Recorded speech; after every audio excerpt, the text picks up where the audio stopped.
Chapter 1. A Man Adrift.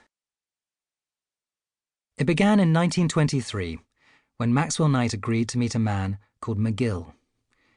Knight, or just Max, as everybody knew him, was an energetic 23-year-old, unhappily employed as a school games teacher. He was good-looking in an unconventional way, ears a little too big, nose more prominent than he might have liked. He wore his hair scraped back under a film of pomade. He had an easy, sporty air and the enviable ability to put people at ease.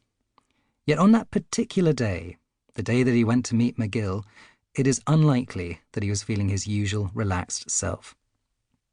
Although there is no record of where this interview took place, it was probably at the Guards Club in central London, where McGill had conducted meetings like this in the past.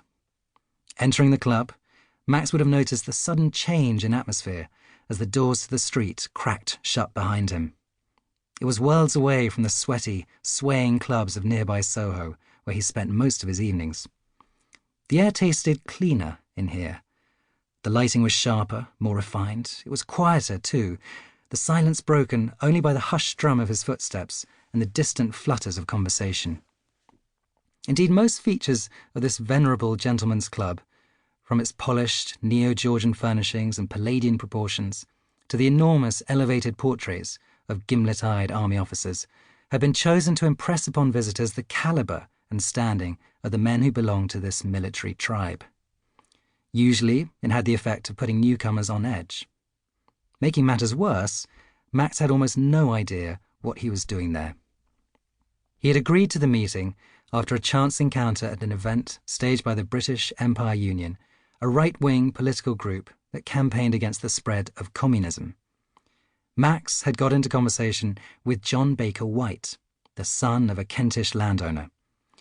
Baker White had asked the young games teacher whether he might be interested in doing some part-time work of a patriotic nature. For reasons that will soon become clear, Max agreed immediately.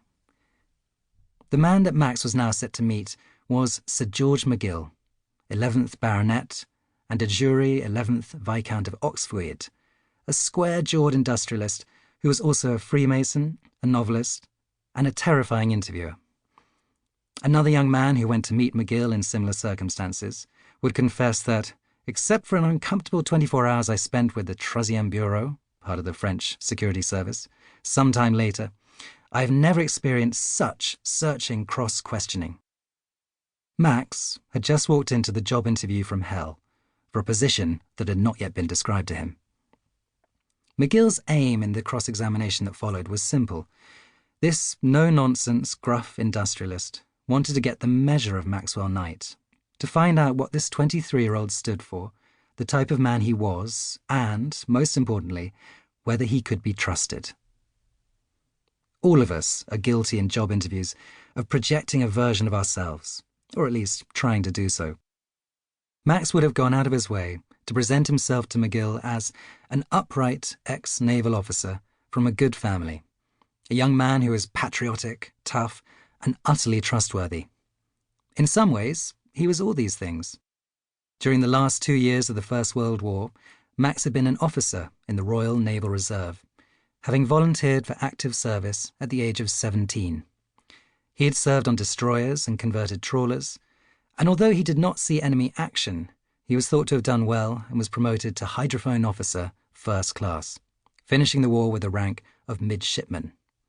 Even though Max was forced to take shore leave on one occasion as a result of seasickness, he was judged to be a promising young officer. Before that, Max had spent several years as a cadet on HMS Worcester, a doggedly strict naval training vessel. So no one could quibble with his describing himself as tough. As for his family background, Max could draw faithfully on childhood memories of exploring the grounds of the Knight family pile in Wales, Tythegston Court, a manor house set amid glorious rolling parkland. His ancestors had been clerics, antiquarians, and landowners. One of his cousins was R.D. Blackmore, author of Lorna Doone, the classic Victorian romance.